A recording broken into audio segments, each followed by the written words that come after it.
Hello, greetings to everyone. My name is Živa. I'm from Kivital Kinesiology Center. Today, my guest will be Ziva. Živa is a researcher of a cervical spine, and we will have a thorough conversation about neck problems, neck pain, and how neck research is developing to gain us further insights into these problems. With Živa, we will have a seminar, and we will host her here at our center at Kivital in Ljubljana on 19th of October. So on 19th of October, we will have a special seminar just about neck issues and neck problems with Živa. So let's start now our conversation. And Živa, I'm giving you my word. So tell us something about yourself, what you're doing, and who you are. Thank you. I'll start with a few introduction specifics for the moment. Yeah. I studied on the undergraduate level at University of Greenwich in the UK, and I finished my master's in sports and biomechanical medicine at University of Dundee, and then I moved back to Slovenia and I went on to do a physiotherapy degree, and I'm currently now a PhD student, just finishing my first year here at University of Ljubljana at the multidisciplinary program Biosciences. And I'm interested in cervical spine. I'm interested in the whole spine, but my main focus has been in the cervical spine for the last few years. And you are working as a researcher as well to gain some new knowledge. I'm a lecturer at the moment. I'm lectured in physiotherapeutica here in Ljubljana. I'm lecturing biomechanics and clinical kinesiology. Okay, great. Well, thank us for these answers about yourself. Okay, Živa, so tell us, how common is neck pain, and do we as health professionals do enough to treat it thoroughly? Neck pain is very common. Epidemiological studies report high incidence of neck pain, and there are some studies reporting neck pain along with back pain being number one on the list out of 301 illnesses in a long-term disability. So it's more prevalent in women than it is in men. It's causing a very high economic burden on the society, and of course on the health insurance companies as well. What I find it very interesting here is the fact that we do see a lot of patients that their understanding of pain is not connected with the cervical spine, even if they have signs and symptoms that are related to cervical spine, or if they have structural problems that are relating to cervical spine. So a lot of the times they come to the clinics and say, well, I feel like I have a shoulder pain, or I feel like I have a muscle pain, especially trapezius muscle, and they most of the time seek professionals such as massage therapists. And I find this quite a huge problem, because although massage therapy can of course alleviate pain, especially acute episodes of neck pain, they don't, however, alleviate pain in a long term, and they don't alleviate neuromuscular function and, of course, somatosensory function. So, and also, I just can't get too carried away by the trigger point therapy itself. I can see why some people, like it so much, because it does alleviate signs and symptoms at the time. But I think it's a secondary phenomenon, and I think it shouldn't be treated on its own in the therapy. It can be treated in a combination with other therapies, such as other manual therapies, or most of the time I think we should apply it with kinesiotherapeutic exercises or specific targeted exercises afterwards. So how would you evaluate our current treatment of neck pain? Is it too much like a roulette? We are just putting some therapies at our patients and just guessing what will work? I think, I think so, which I don't think is right. Yeah, so we should get our knowledge of diagnose the reasons behind the pain better, right? To not just apply the methods, but to also know what methods to apply. yes, if we only want to treat neck pain, but I think we don't just want to treat pain, because the biggest problem of our society is not an acute episode of pain, but it's a reoccurrence of pain and the chronicity of problems, which just by treating pain you won't solve them. Definitely. So the long-term effect is what interests us and what is interesting to you as a researcher. Yes, definitely. Yeah. Great.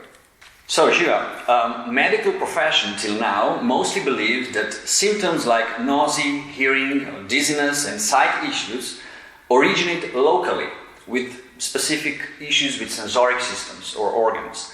But now we are starting to see that more and more issues like that have origins with neck dysfunction. So, how oftenly are these issues connected with necks? Very often. But before we address these issues, maybe we need to mention that it is very important to exclude red flags prior to treating cervicogenic dizziness. This is how it's called if we're talking about dizziness. Some professionals don't recognize this as a sufficient type of a sufficient part of the medical part, but I think that is very common. And a lot of patients present with signs and symptoms such as, dizziness, vertigo, problems with vision. Even problems with vision can be connected with the cervical spine, not just dizziness. And we need to address them.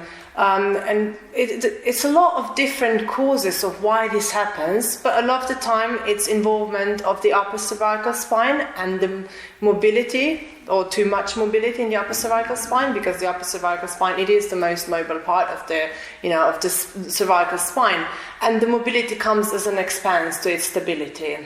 And because this part of the upper cervical spine is very closely connected to vestibular system and visual system, the proprioceptive feedback and other, connection can influence them as such.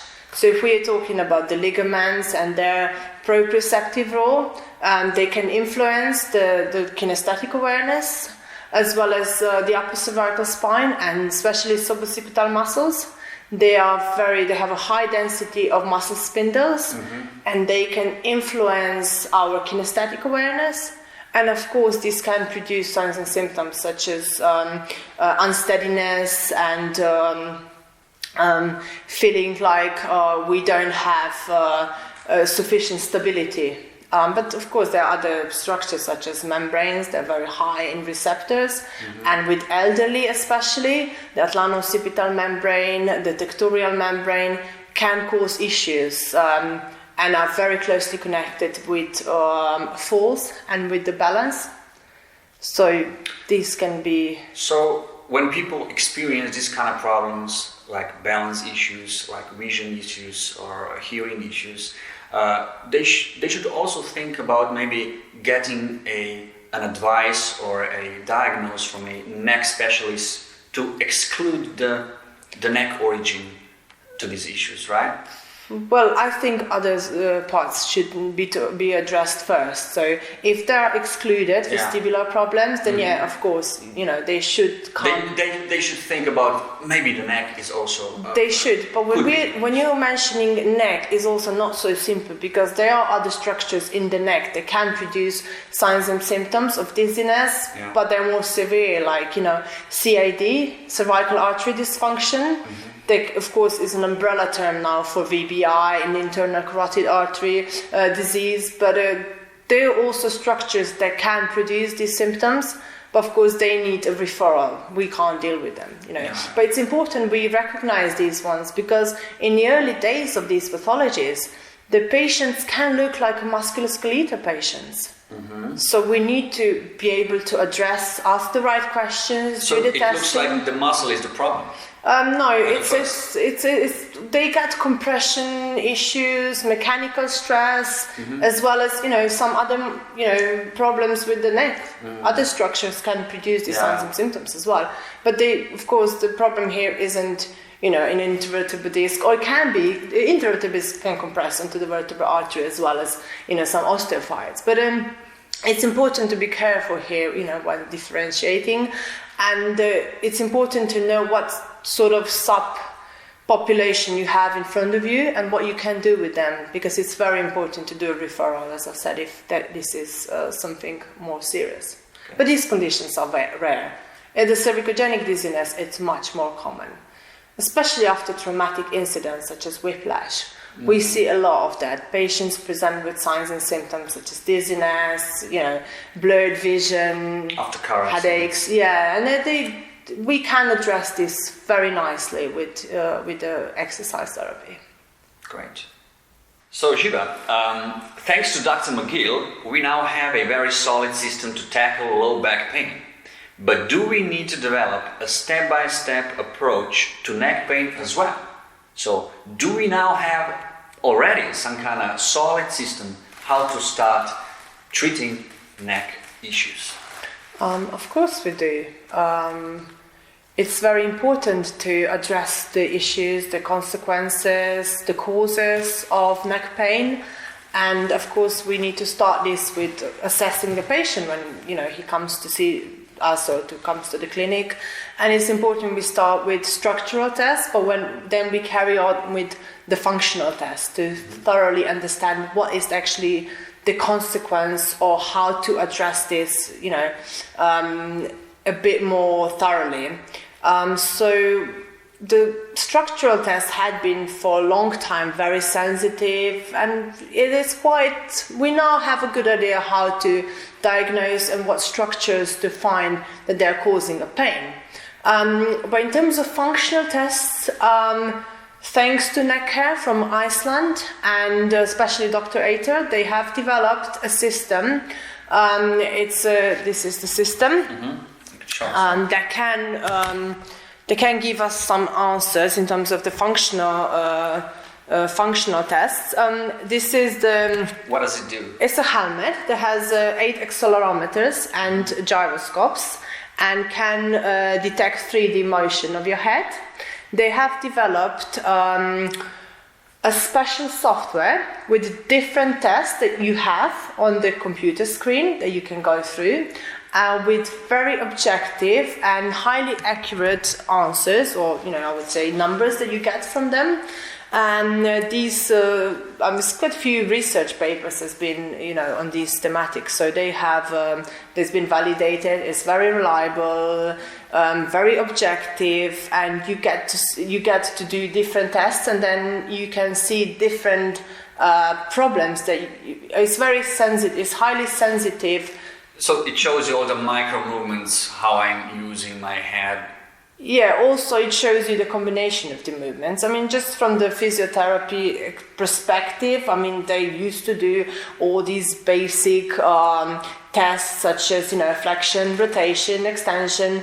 But with these you can also see combined movements. 3D, yeah. You can see 3D. So if you do the rotation, you can see how much lateral flexion you're doing as well.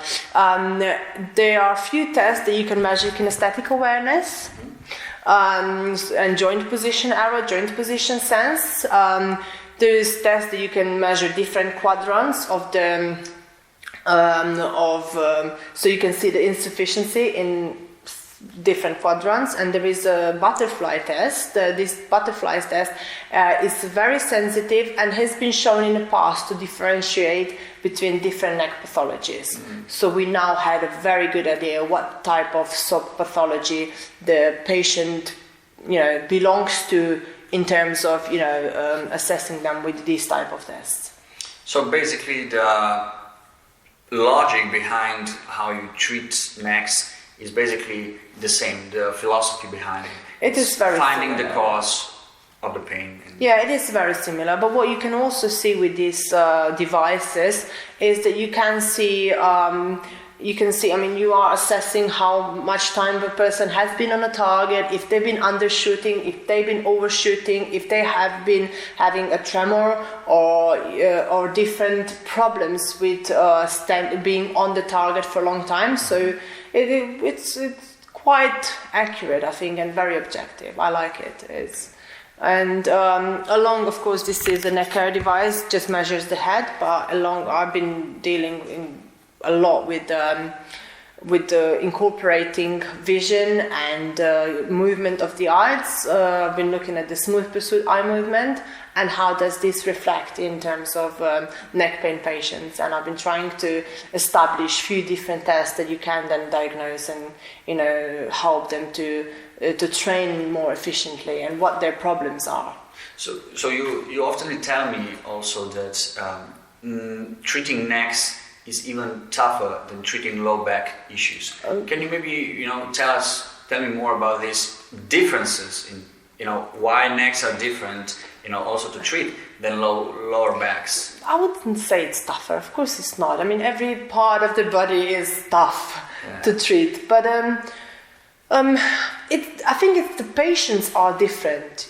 You know, they are more. They're more afraid, they don't understand a lot of signs and symptoms, they might have some trust issues with therapies, because if they've been going to different clinics with some signs and symptoms such as dizziness, you know, it's a little bit different because they sometimes don't understand their own pathology. And if the medical profession doesn't understand it thoroughly, then it can be a problem. You know, just giving exercises to someone won't alleviate their problems a lot of the times, because you need to look at the biopsychosocial issues here. Yeah. And I think with neck you do see more psychosocial issues that are really related, because these people do actually suffer from, psychological issues, and they're very commonly related to neck care professionals, because they're not introducing them their pathology in a right way, and they're not, calming them down and telling them everything should, can be, sorted out. So okay, well, thanks for your answer about that.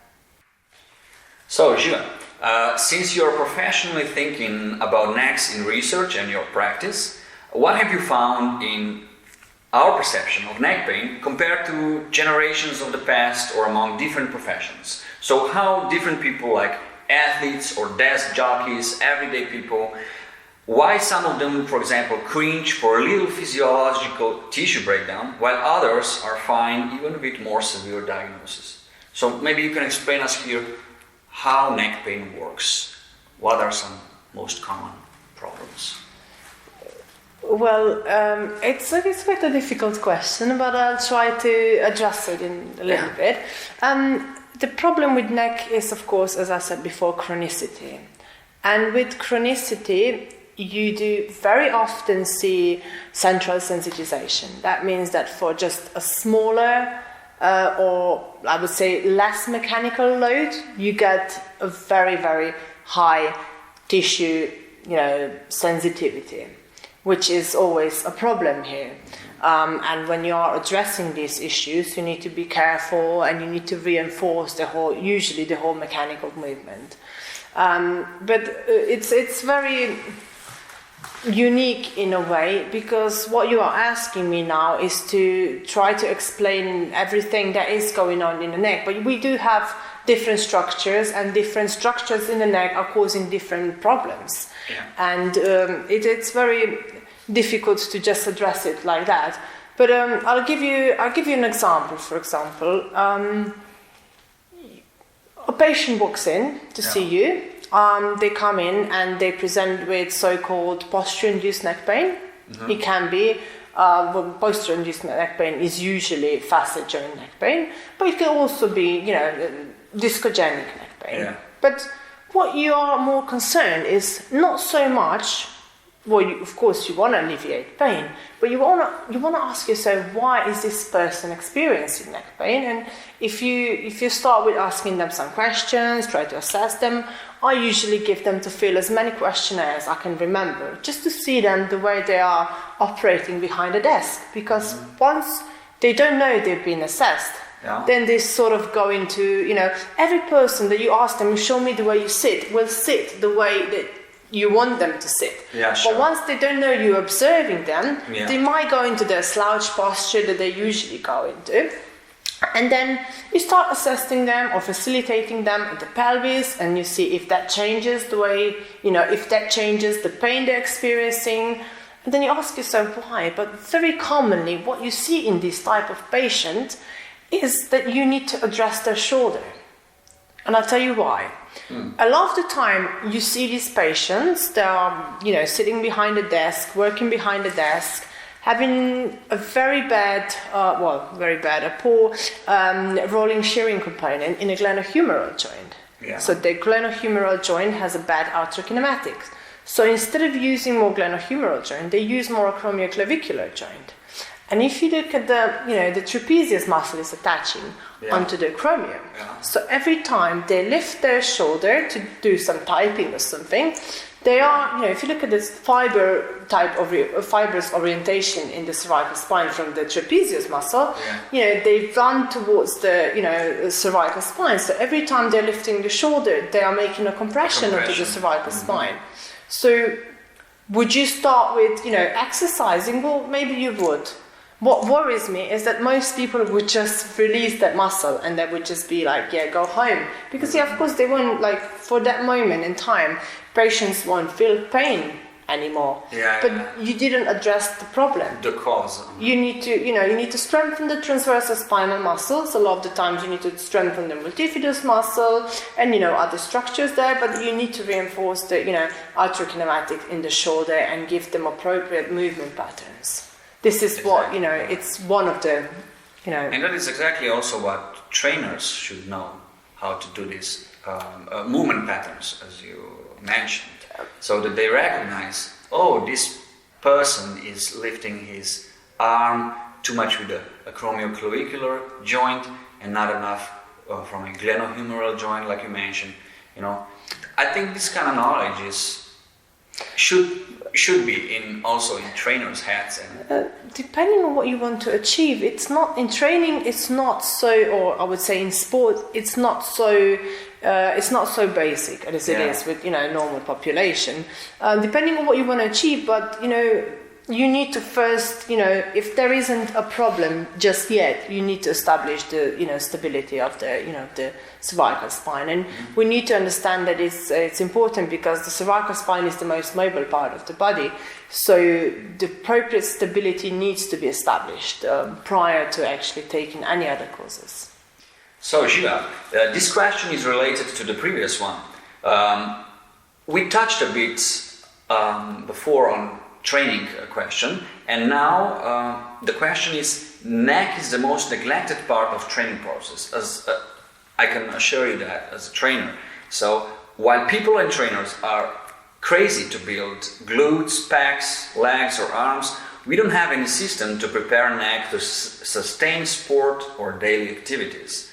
So how some people of third world countries can, for example, carry such big loads on their heads, while we here experience pain for even little things. So how to, therefore, we can prepare our necks to truly be resilient, even in case of bad things. So we will talk about this more at our seminar on 9th of October, but you can tell us some little things now. Okay, nudge us. I won't go too much into the tissue adaptation. We know from a lot of research been done on different parts of the body.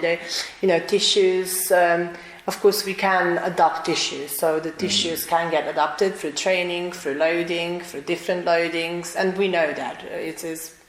It's well known.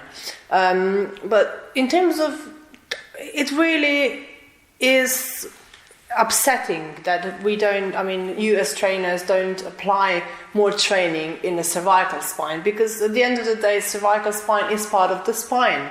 So why wouldn't you try to strengthen the whole spine? And of course, the hand, the shoulders, everything. The whole loads they're coming from the upper limb. We need to get some sort of stability there for them to. But in terms of cervical spine, we do have 46 muscles in the neck.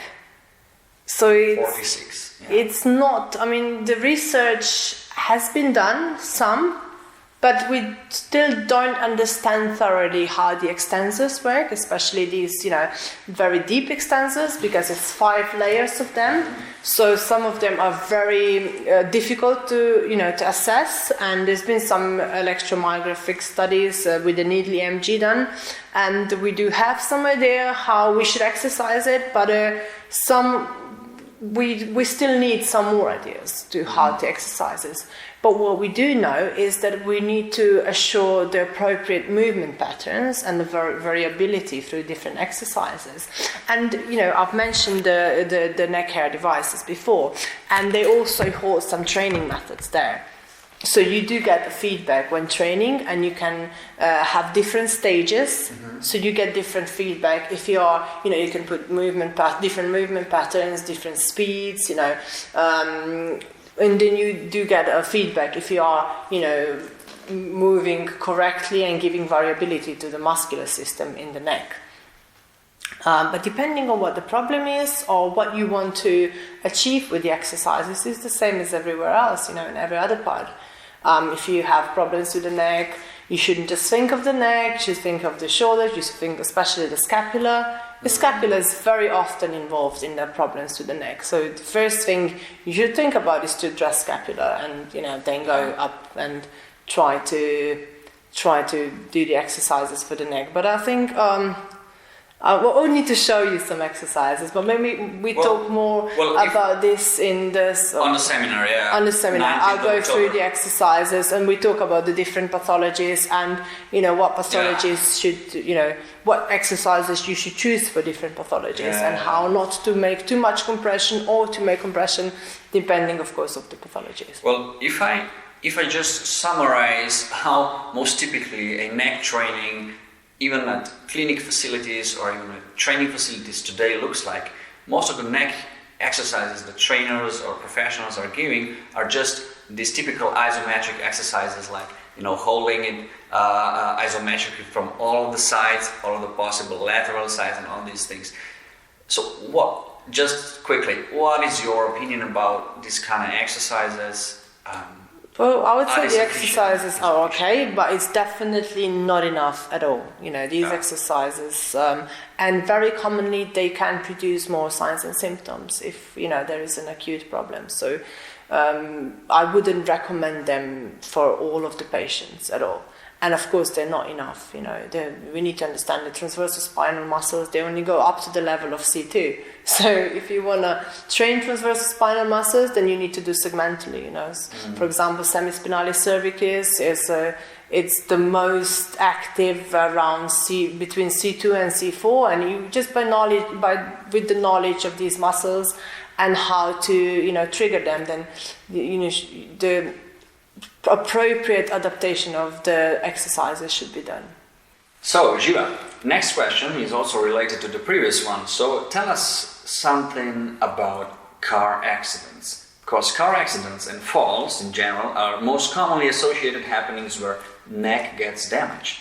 So, can you explain us what most often causes this damage? So, what is the mechanics behind it and the repercussions of such injuries? And what can go wrong if people don't seek professionals like you after such events? Well, these traumatic injuries can be quite severe and can produce a lot of signs and symptoms. In 1928, it has been recognized a name for it, and it's called whiplash-associated disorder. And that means that the traumatic event follows symptoms such as dizziness, vertigo, problems with jaw, like a jaw pain, headaches, neck pain, problems with cognition, like a cognitive dysfunction or vision. So there are different, symptoms we need to address, as well as just think about the bad mechanics or the pain after the incident. But we don't actually know exactly what happens in this traumatic event. It's because the number of trials, the number of research has been growing over the years, but the information that we have is just from cadavers, it's from low impact vehicle collisions, or from predictive biomechanical models, and none of them thoroughly address what actually happens in the accidents. Yeah, exactly. Okay, so what should people maybe do after this kind of injuries, or when they sustain these kind of injuries? Sometimes the injuries are not so severe, and it's just maybe a bit of a tight neck for a few weeks. Is it better that they treat it on their own, or there can be some injuries that maybe show themselves at first as benign, but later on, in a few months or years, as you mentioned before, these people can experience other issues which are connected with this previous injury, but they don't see the connection yet, but they should.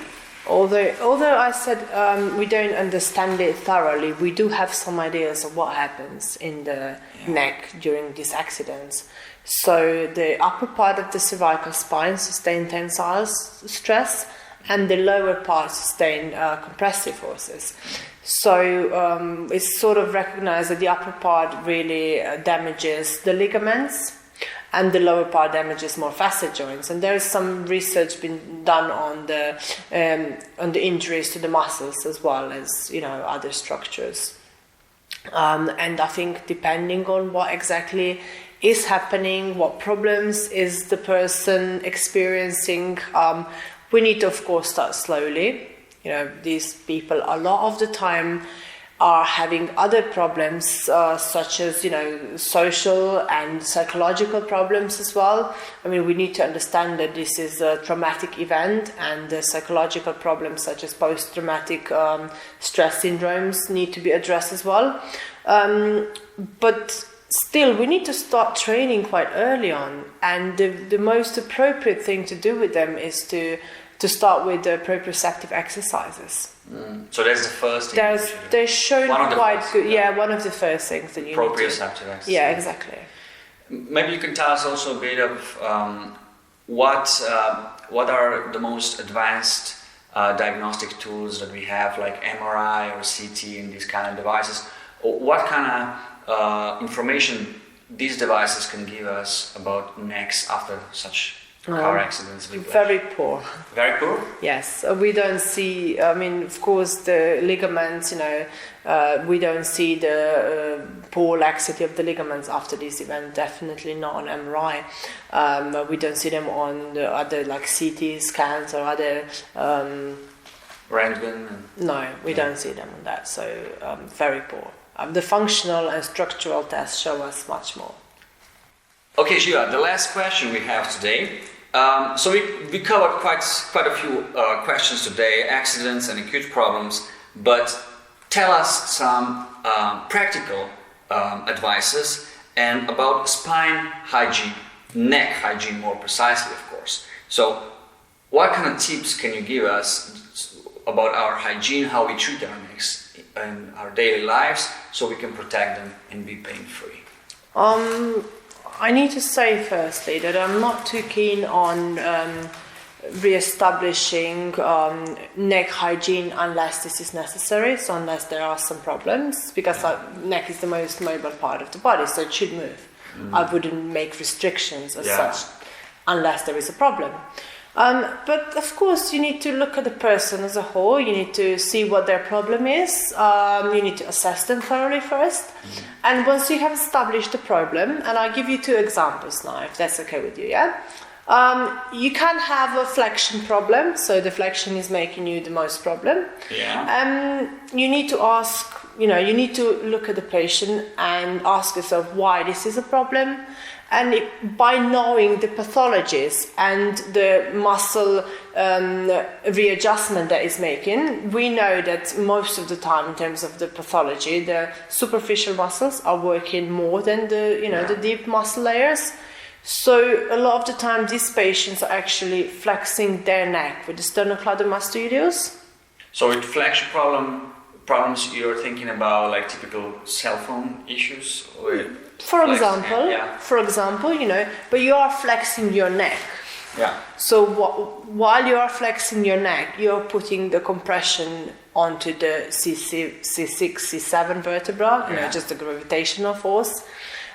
So the first thing you need to reestablish in these patients is to teach them how to flex the head instead of flexing the neck, because from the biomechanical perspective, we do have more than 50% of the movement coming from the CO-C1 joint.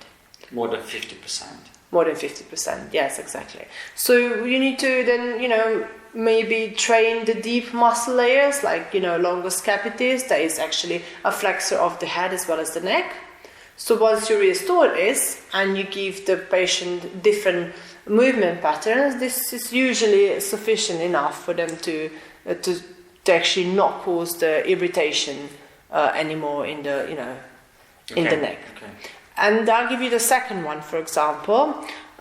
You see a lot of the people that have problems actually carry the mobile phones like that and putting the head in the lateral flexion. Yeah, sure. And a lateral flexion is resisted by the joints called uncovertebral joints. We do have them only in the cervical spine, and they are we see them from C3 up to C7, sometimes TH1. And these uncovertebral joints are actually the extra joints because our cervical spine is so mobile. But because these joints are actually a bone, a lot of the time the different types of problems can be caused from this, because the osteophytes very, very commonly grow there. And these osteophytes can actually compress and give you problems and give you issues. So, of course, the first thing you will, you know, establish in these patients is earphones. Yeah. Or you need to establish sleeping issues. Oh, you mean like having wearing earphones or headphones instead of like being here with a and causing the lateral flexion. And the second thing, maybe you should, you know, address what type of sleeping positions they have, or if they're using the, you know, too low or too high pillow. And once you do that, it's usually fine. You know, they do sort of get pain-free quite frequent after that events. Yeah. So people shouldn't have like necks or their heads too much in their lateral flexion while they're talking on phone or while they're sleeping. They shouldn't have a too high of a if pillow. That is a problem, in general, you should just, you know, try to maintain a neutral posture, neutral position. Neutral position. Okay. Well, thank you, Živa, for these answers. And more of that we will get on our seminar that you will prepare on October 19th of this year, of course, here in Ljubljana at Vital Kinesiology Center. So we will host Živa, and at this seminar we will show you all of the practical and theoretical aspects of science and practice. So all of the best tips and knowledges that you can get about necks, you will get on this seminar. So I hope to see you there, and till next time, thanks for listening me, and thanks for listening us with Živa, and see you soon.